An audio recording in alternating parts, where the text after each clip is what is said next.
আমি রমজান সাহেব আমরা সামনে টিকতেন না। আপনি চ্যালেঞ্জ গ্রহণ করেন আমার, আমি আপনার দেখাই দিব। 40 বছর আগে নবীকে নবী হিসেবে বলতো, খাতামুন নবিয়্যিন বলতো, রাহমাতুল্লিল আলামিন বলতো, রাসূল বলতো এবং নবী বলতো। দেখাইতে না পারলে গান কেটে জুতার তলা লাগাই দেব।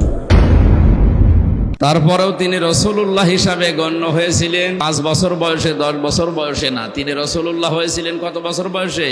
40 বছর বয়সে। যে জিনিস পেয়ে তিনি রসুল হলেন তার নাম কোরআন। তার নাম কি? কোরআনে কারিম নাজিল হওয়ার আগ পর্যন্ত তিনি মোহাম্মদ ইবনে আবদুল্লাহ হিসাবে পরিগণিত ছিলেন এলাকাতে। তার চরিত্রের সার্টিফিকেট দেওয়া হিসাবে মানুষেরা হয়তো তাকে বলতো যে আপনি আল আমিন, আস সাদিক, এই সমস্ত নামগুলো, কিন্তু রসুলুল্লাহ কেউ বলতো না। রসুলুল্লাহ হওয়ার আগে 17 বছর বয়সে একটা সংগঠন বানিয়েছিলেন, হিলফুল ফুজুল, শান্তির সংঘ। এই 17 থেকে 40 বছর, 23 বছর একাধারে চেষ্টা চালালেন দেখি দুনিয়াতে শান্তি প্রতিষ্ঠা করা যায় কিনা। যেহেতু আল্লাহর নির্দেশ এবং কোরআনের নির্দেশ আসে না, এজন্যে 23 বছরে কাঙ্ক্ষিত মানের শান্তি তিনি প্রতিষ্ঠা করতে পারেননি। এই একই মানুষ 40 বছরে কোরআনে কারিম পেলেন, 63 বছরে দুনিয়া থেকে বিদায় নিলেন। এইটাও 23, এটাও কত? আগের 23-এর ফল 0, পরের 23-এ তিনি লক্ষ লক্ষ মানুষ হাজির করেছিলেন এই কোরআনের পতাকা তোলে। কথা বলেন এখন। এমনকি শেষ ভাষণ যেদিন দিচ্ছিলেন তার ভাষণ ছিল মাত্র 27 মিনিট। বিদায় হজের ভাষণ কয় মিনিট? আর আমাদের নাকি 2-3 ঘন্টা ছাড়া ওয়াজই সাটে না, কারণ আমাদের কথার ভেতরে তো কোনো অর্থ নেই। নবীজির প্রতিটি কথার ভেতরে লক্ষ লক্ষ কথা লুকিয়ে থাকতো। সুবহানাল্লাহ বলে। যেন আমরা কথা বলবো অল্প, তাৎপর্যপূর্ণ, গবেষণাপূর্ণ, এই সমস্ত কথাগুলো বলে মানুষ যেন চিন্তা ভাবনা করে। আল্লাহ রাব্বুল আলামিন বলেন, ওয়ানজালনা ইলাইকাল যিকরা লিতুবাজ্জিনা লিন-নাসি মা নুজিলা ইলাইহিম ওয়া লাআল্লাহুম ইয়াতাফাক্কারুন।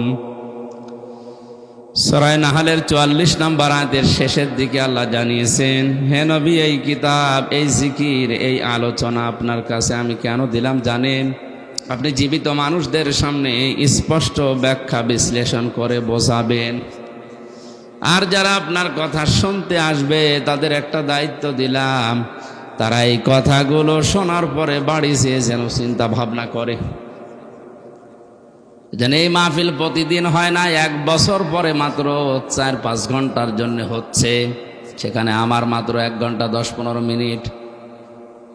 এই 1 ঘন্টা 10-15 মিনিটের ভেতরে যে কথাগুলো কোরআন থেকে, হাদিস থেকে গবেষণামূলকভাবে আমরা বলার চেষ্টা চালাবো, আপনাদের উচিত হচ্ছে এই কথাগুলো নিয়ে আসলে আমাদের প্র্যাকটিক্যাল লাইফে চিন্তা ভাবনা করা।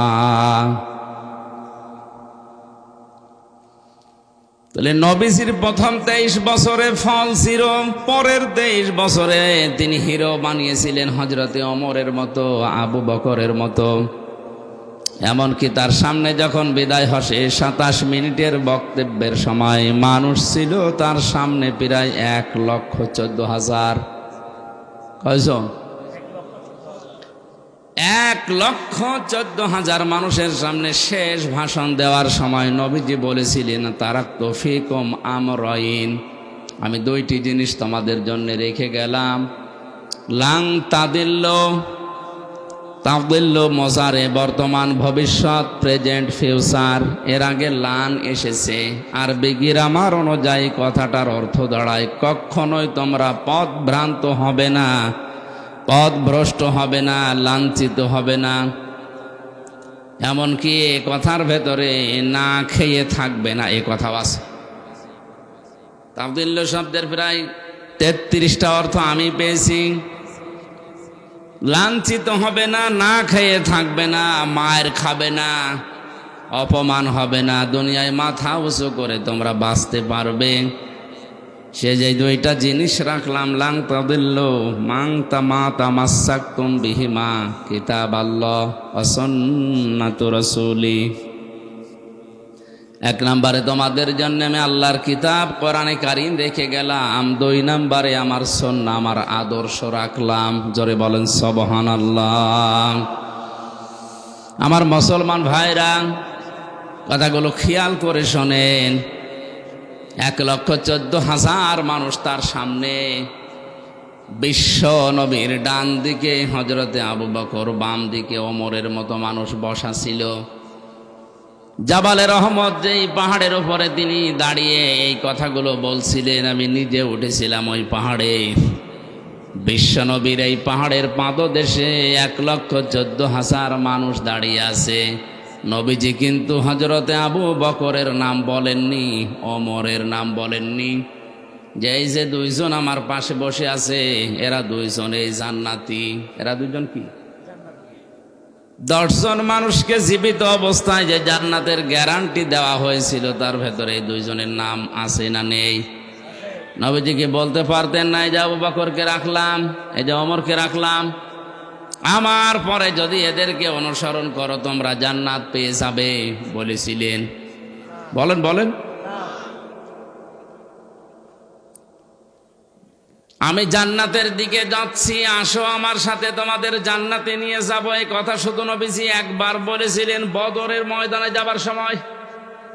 তিনি বলেছিলেন, আমি জান্নাতের দিকে যাচ্ছি, যার প্রশস্ততা আকাশ আর জমিনের চাইতেও বিস্তৃত। কে তোমরা জান্নাতে যাব, আসো আজ আমার সাথে। নবীজি বলেন, ওই দিন আমার সাথে যারা যোগ দিয়েছিল, যারা শহীদ হয়েছিল, পরেও যারা মারা গেছে, প্রত্যেকেই জান্নাতি। জোরে বলেন আল্লাহু আকবার। এর ভেতরে স্পেশাল ভাবে যে 10 জন মানুষের নাম আমরা হাদিসে জানি, তার ভেতরে আবু বকর আছে, ওমর আছে। কথা বলেন ঠিক কিনা? এত বড় বড় পাওয়ারফুল নবী, পাওয়ারফুল মানুষ যারা, যাদের জান্নাত দরজা ডাকতে থাকবে। হযরতে আবু বকরের জীবনীতে আছে, জান্নাতের প্রতিটা দরজা তাকে পাওয়ার জন্যে আকাঙ্ক্ষা পেশ করবে। আসেন আমার দিকে। হযরতে ওমরের ব্যাপারে আছে, আকাশের তারকারাজি কেউ যদি গণনা করা শুরু করে, একদিন শেষ হয়ে যাবে। হযরতে ওমর যে নেকির কাজ দুনিয়ায় করেছিলেন, 26 বছর বয়সে মুসলমান হওয়ার পর যেই কয়দিনই বেঁচে ছিলেন, মাত্র এই কয়েক বছরে তিনি এত বেশি নেকির কাজে আঞ্জাম দিয়েছেন, কিয়ামত পর্যন্ত কেউ যদি ওমরের নেকি গণনা করে শেষ হবে না। মাথায় যাদের মগজ আছে চিন্তা করেন তো, যে মানুষগুলো সামনে পেছনে বসে আছে, এই মানুষগুলোকে নবীজি নাম ধরে বলতে পারলেন না কেন? যে এদেরকে রেখে গেলাম, এদের মেনে নিলেই জান্নাত পেয়ে যাবে। এ কথা বলেননি এই কারণে, এই কারণ নবী ছাড়া কারো ঈমান নিরাপদ না। যে কোনো সময় মানুষকে শয়তান বেঈমান করে ফেলতে পারে। নবীজি, নবীদেরকেও শয়তান ধোঁকা দিয়েছে, কিন্তু আল্লাহ নিজে স্পেশাল ভাবে তাদেরকে বাঁচিয়েছেন। তাদের কথা আলাদা। বাকি পৃথিবীর কাউকে কারো নিরাপদ না ঈমান। হযরতে ওমর নিজেই বলতেন মাঝে মাঝে, এ হুযায়ফা ইবনুল ইয়ামিনকে ডাক দিয়ে, এ হুযায়ফা, তুমি তো নবীজির গোপন কথাগুলো তোমার কাছে সব বলতো, তুমি একটু ইন্তেকালের আগে যে লিস্ট দিয়ে গেছে নবীজি, যে মদিনায় মুনাফিক অমক অমক আছে, ওই লিস্টের ভেতরে দেখো তো আমার নামটা আছে কিনা। হযরতে হুযায়ফা ডাক দিয়ে বলে, খলিফাতুল মুসলিমিন, আমিরুল মুমিনিন, কি বলেন আপনি?